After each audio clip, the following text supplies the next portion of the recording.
یہ نعت مبارک جو ہے یہ پریم ناتھ بسمل بول کے ایک پریم ناتھ بسمل ہے، ان کی نعت ہے یہ. دو چار اشعار پڑھ کر کے ختم کر دیں. شہنشاہ مہروں وفا ہے وہی بس،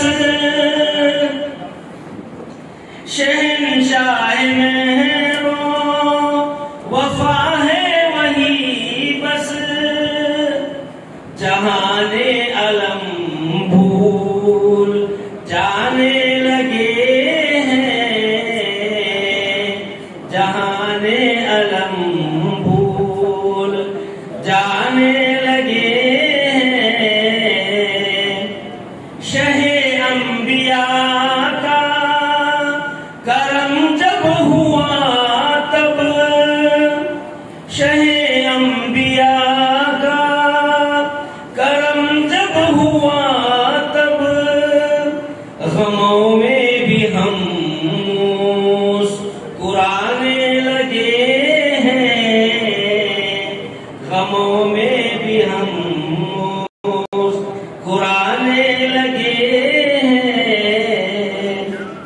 حضرت مولانا کبیر الدین صاحب دامت برکاتہ کا حال ہی میں عمرے کا سفر ہوا ہے.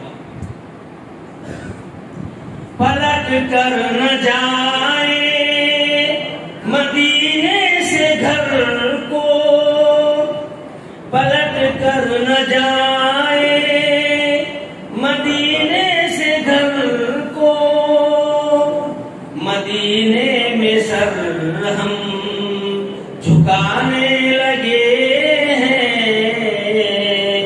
مدینے میں سر ہم جھکانے لگے ہیں. ایک آخری محمد کے اوصاف لکھنے چلا ہوں، محمد کے اوصاف لکھنے چلا ہوں، قلم خود بخود تھر تھرانے لگے ہیں، قلم خود بخود تھر تھرانے لگے ہیں. آپ حضرات کو اچھی لگ رہی ہے تو اشعار لگایا ہے قرآن جب اپنے دل سے،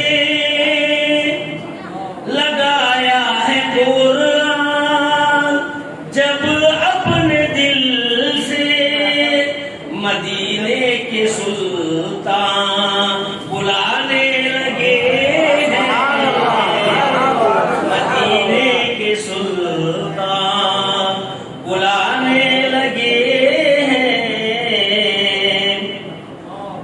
نہیں پیاس باقی رہی میرے دل کی، نہیں پیاس باقی رہی میرے دل کی، نبی آب زمزم پلانے لگے ہیں، نبی آب زمزم پلانے لگے ہیں، مدینے کے سپنے سجانے لگے ہیں.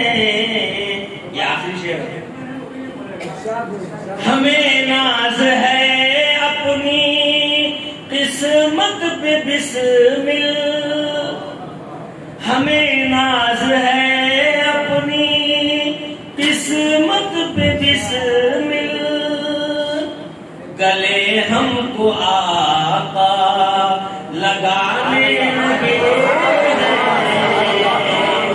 گلے ہم کو آقا لگانے لگے ہیں، مدینے کے سپنے سجانے لگے ہیں،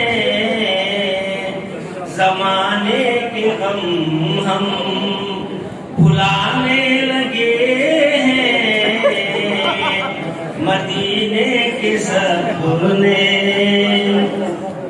شکریہ جزاک اللہ، مجھے موقع دیا، آپ حضرات سنیں، اللہ آپ حضرات کو جزائے خیر دے۔ خصوصی کافی عرصے سے ان حضرات کے سامنے، اکابرین کے سامنے سنانے کا موقع ملا ہے۔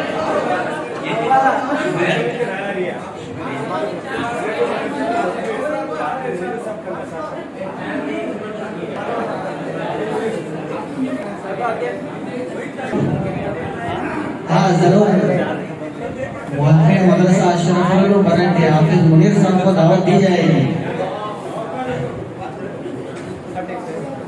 ابھی آپ حضرات کے سامنے حافظ عبدالوہاب نعتِ کلام پاک کلام سے ہم سبوں کے دلوں کو منور فرما رہے تھے۔ حافظ صاحب کی آواز پرکشش ہم سبوں کے دلوں پر جادو جیسا کام کر رہی تھی۔ تو مجھے یہ شعر یاد آ رہا تھا، نبی پاک صلی اللہ علیہ وسلم کی بارگاہ رسالت میں بڑی عشق و مستی میں بڑی سرور و کیف کے ساتھ جھوم کر نذران عقیدت پیش فرما رہے تھے۔ تو اندھیروں میں کہاں ڈھونڈ رہا ہے سورج، تو اندھیروں میں کہاں ڈھونڈ رہا ہے سورج، دیکھو گنبد خضرا میں چھپا ہے سورج، دیکھو گنبد خضرا میں چھپا ہے سورج۔ لوگ سورج کے اشاروں پر چلا کرتے ہیں، لوگ سورج کے اشاروں پر چلا کرتے ہیں، میرے آقا کے اشاروں پہ چلا ہے سورج۔